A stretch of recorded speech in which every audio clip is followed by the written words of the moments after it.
आपका अपने चैनल पे स्वागत और अभिनंदन है। आज हम बड़े ही सरल और सहज तरीके से इस कॉन्सेप्ट को, इस अवधारणा को समझने का प्रयास करेंगे कि हर साल स्वतंत्रता दिवस और गणतंत्र दिवस को तिरंगा फहराया जाता है। ये हम सब जानते हैं कि हर सार्वजनिक स्थल पे, वो चाहे स्वतंत्रता दिवस हो, गणतंत्र दिवस हो, तिरंगा फहराया ही जाता है।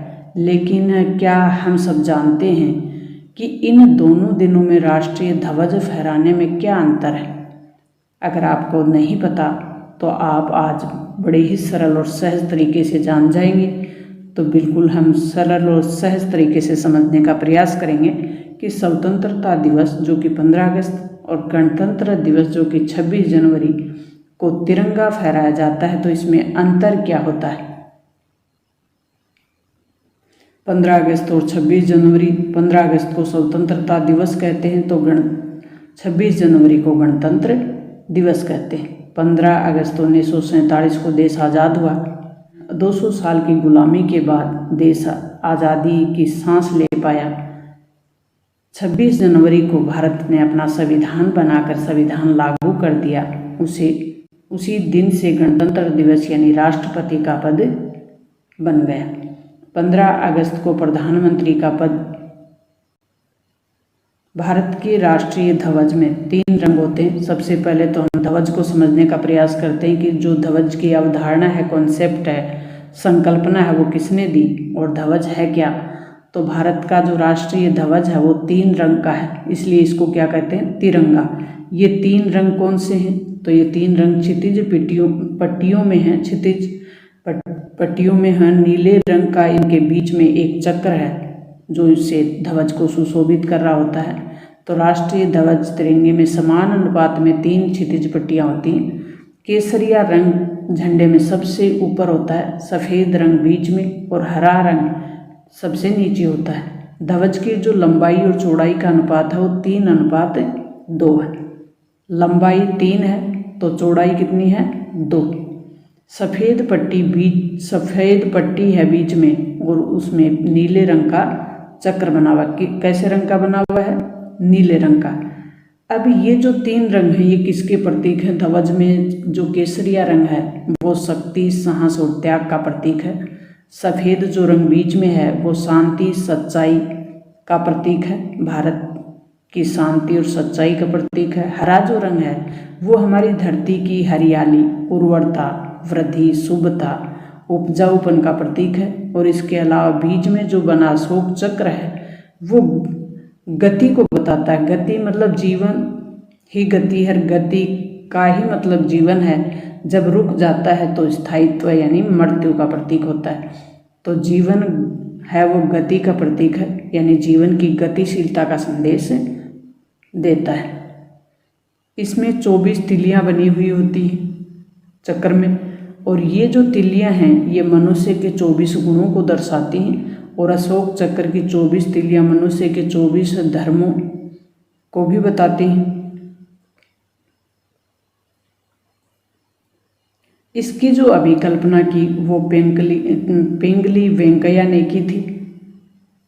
किसने की? पिंगली वेंकैया ने। झंडा फहराने को अंग्रेजी में क्या कहते हैं, झंडारोहण को अंग्रेजी में क्या कहते हैं, सबसे पहले हम ये समझने का प्रयास करेंगे। तो ऊपर हमने देखा कि झंडा तिरंगा है, उसमें 3 रंग किसके प्रतीक है? तिरंगे की संकल्पना किसने की थी? पिंगली वेंकैया ने। अब हम झंडा फहराना और झंडारोहण में क्या अंतर होता है इंग्लिश में समझेंगे। सबसे पहले, हालांकि तिरंगे को लेकर स्वतंत्रता दिवस जो कि 15 अगस्त और गणतंत्र दिवस में अलग अलग नियम हैं, जिसे हम आम भाषा में कहते हैं ध्वजारोहण 15 अगस्त को, फ्लैग होस्टिंग और झंडा फहराना जो कि 26 जनवरी को होता है उसको कहते हैं फ्लैग अनफर्लिंग।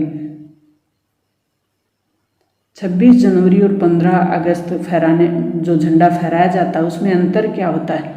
तो स्वतंत्रता दिवस यानी 15 अगस्त को झंडारोहण किया जाता है।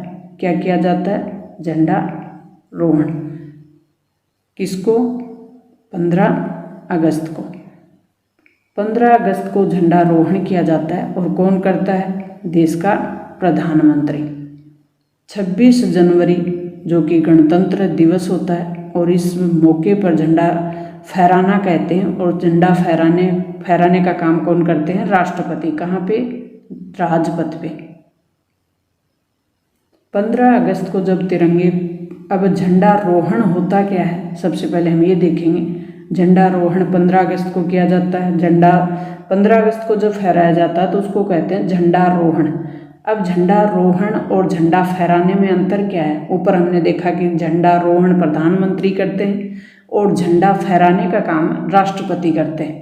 और झंडा रोहण है वो लाल किले की, नई दिल्ली में लाल किले की प्राचीर पे किया जाता है, और झंडा फहराना है वो नई दिल्ली में राजपथ पे राष्ट्रपति भवन में किया जाता है। तो 15 अगस्त को जब तिरंगे को नीचे रस्सी से बांधकर फिर रस्सी के माध्यम से खींच कर फहराया जाता है तो उसे कहते हैं ध्वजारोहण। आपके नज़दीकी कोई भी संस्था में कहीं भी झंडारोहण किया जा रहा हो तो आप वहाँ विजिट करें और देखें, ताकि आप प्रत्यक्ष रूप से देखेंगे तो और भी अच्छी तरीके से समझ में आ जाएगा।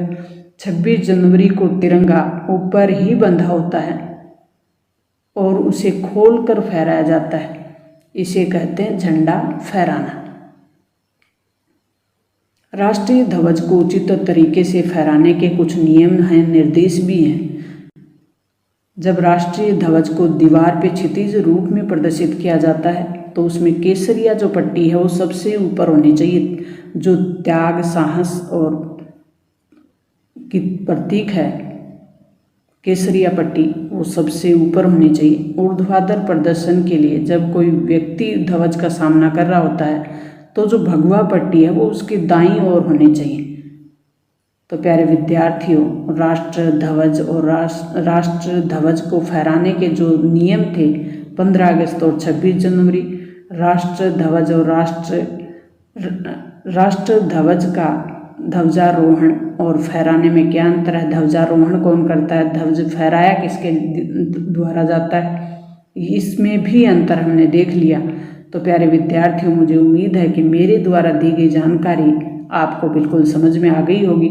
आपको समझ में आ गई और ज़्यादा से ज़्यादा अपने दोस्तों, अपने रिश्तेदारों तक शेयर करें, ताकि उनको भी एक सामान्य जानकारी है देश के प्रति, ध्वज के प्रति, हमारी राष्ट्रभक्ति के प्रति, हमारे राष्ट्र के प्रति। तो ये सबको जानकारी होनी चाहिए। हम लोकतांत्रिक शासन व्यवस्था में रहते हैं तो एक सामान्य जानकारी है, ये सबको होनी चाहिए। तो मिलते हैं नेक्स्ट और महत्वपूर्ण इसी प्रकार की जानकारी के साथ। तब तक एक बात और बता दें, आपको एक जानकारी और दे दें, अपने चैनल पे कक्षा 5 से 5th क्लास से 12th क्लास बोर्ड एग्जाम की तैयारी के लिए पूरी टीम लगी हुई है। तो आप चैनल पे नए हैं तो चैनल को सब्सक्राइब ज़रूर कर लें।